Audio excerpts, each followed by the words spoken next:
Bonjour à tous et bienvenue dans ce deuxième épisode de Chloé Talks. Bon, soyons honnêtes, on en a marre des pubs. On est bombardé de publicités de partout, tous les jours, que ce soit dans la rue, sur les réseaux sociaux ou à la télé. Mais bon, la plupart des temps, on les oublie. Mais si je vous dis Nespresso, what else? Bam, instantanément, on voit George Clooney avec son café à la main, son costume. C'est hyper intéressant de voir pourquoi cette pub marque tant et pourquoi des années après, on l'a toujours en tête. Aujourd'hui, on va parler de storytelling en pub et pourquoi une bonne histoire fait une bonne publicité. Déjà, une pub qui marche, ce n'est pas une pub qui vend un produit. C'est une publicité qui vend une ambiance, un lifestyle, un univers. Nespresso par exemple, à aucun moment on nous vend du café. À aucun moment on nous parle du goût du café, des arômes et de la torréfaction par exemple.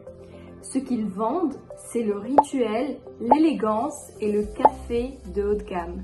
Et surtout, ils ont choisi un visage fort, George Clooney. Pourquoi lui? Parce qu'il est charismatique, drôle, classe, mais pas prétentieux. En un regard, tu as capté que Nespresso c'est le goût chic, mais avec une touche de cool. Ok, cool, il y a une ambiance, il y a une histoire. Mais cela ne nous explique pas pourquoi cette pub marque autant alors que d'autres pubs essayent de faire exactement pareil, mais n'y arrivent pas. Déjà, le fait d'avoir choisi George Clooney, c'est une valeur sûre, parce qu'il a une image qui correspond parfaitement à la marque, et à l'image de la marque qu'on veut donner. 2. Un slogan simple, qui marque What else? 2 mots. Facile à utiliser, facile à retenir, et c'est ça le secret. Quand une pub crée un réflexe de langage, c'est jackpot.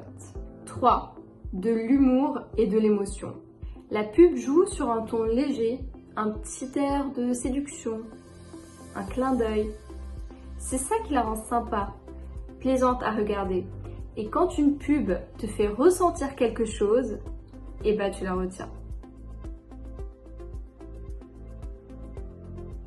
Et c'est là que ça devient intéressant, parce que ça ne marche pas que pour la pub. Si tu veux marquer les esprits, tu dois raconter une histoire, peu importe le domaine. Tu as une marque, vends l'expérience avant le produit. Tu es créateur de contenu, crée un lien émotionnel avec ton audience. Tu cherches un job, raconte ton parcours comme une aventure et non pas comme une liste sur un CV. Ce qu'on retient, c'est les émotions et non pas les informations. Une histoire bien racontée, c'est ça qui fait toute la différence. Donc si on veut résumer, une bonne pub ne vend pas un produit, mais une émotion. Un message qui marque, c'est un message qui raconte quelque chose.